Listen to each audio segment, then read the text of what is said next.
سوربرايز، بيبي جديد جاي بالطريق. ردود الأفعال اللي فيها فرح وسعادة، الناس اللي بدأت تقلك مبروك بنت ولا ولد، كل هاي المشاعر كتير حلوة. بس هل يا ترى ابنك الأول أو بنتك مبسوطين بنفس الطريقة؟ الإجابة لا. هون نبدأ نحنا نفكر كيف بدنا نخبر ابننا إنه جاي بيبي جديد. تبدأ هاي النقطة من بداية الحمل، إنك أنت تمهدي للطفل الأكبر إنه في بيبي جديد جاي بالطريق. فهون بنبدأ نحكي له إنه كيف هو حيكون عنده بارتنر، وكيف حيلعبوا مع بعض، وكيف حيقضوا الوقت مع بعض. ونحاول دايما إنه نحنا ما ننشغل بفترة الحمل الثاني وتعبنا وإرهاقنا بإنه نحنا نطلع being out of the mood على هذا الطفل. ليه؟ لأنه الطفل هذا ما ذنبه إنه هو يحس بإنه مو بس في حدا رح يجي ويشاركني فيكي لما يوصل، لا ده هو عم يشاركني فيكي هلا بمشاعرك وبطاقتك وبابتسامتك وباحتوائك لإلي. فهون الأم لازم تكون، أنا عارفة إنه هذا الضغط على الأم، وطبعا ما فيني أنكر دور الأب إنه هو لازم يكون متفهم، إنه هو يشارك الأم في هاي الفترة، إنه هو يتقرب من الطفل ويحاول إنه هو يتعامل معاه ويساعدها ويكون لها دور مساعد كتير كبير. وصلنا لنقطة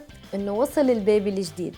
هون نبدأ نحنا نخلي الكواليتي تايم تبع الطفل الأولاني زي ما هو، ما بنحاول إنه نحنا نغير كتير فيه. أهم شيء إنه نحنا نحافظ له على الروتين تبعه، على الكواليتي تايم اللي كنا بنعطيه قبل، وما يكون الاتنشن تبعية الأم والأب متجه بس على البيبي الصغير. لا، نحنا لازم نحتوي الكبير ونهتم فيه على أساس ما يبدأ يتصرف تصرفات نحنا ما تكون مفهومة بالنسبة لنا. شو الأشياء اللي ممكن تحمس الطفل إنه هو يتعامل مع البيبي الجديد بطريقة حلوة؟ إنك تشيله مسؤولية.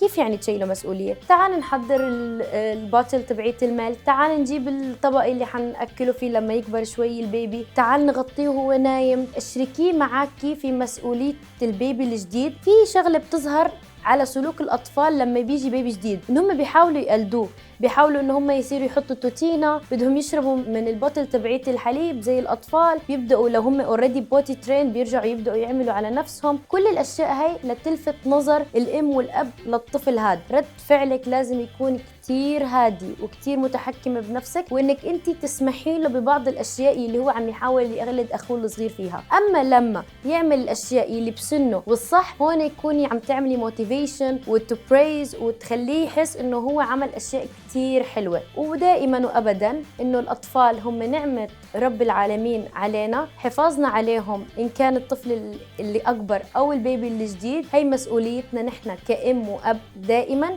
نتعاون ونشتغل مع بعض، لأنه نحن نخليهم طول الوقت حاسين بالاهتمام والانتماء وما نخسرهم أبدا. وإن شاء الله نحن دائما معاكي خطوة بخطوة لتوصل لكل اللي انت بتحلمي فيه، انت وشريك حياتك وعائلتك، وتكونوا دائما من أسعد الناس اللي في هاي الدنيا وتحققوا كل شيء بتتمنوا.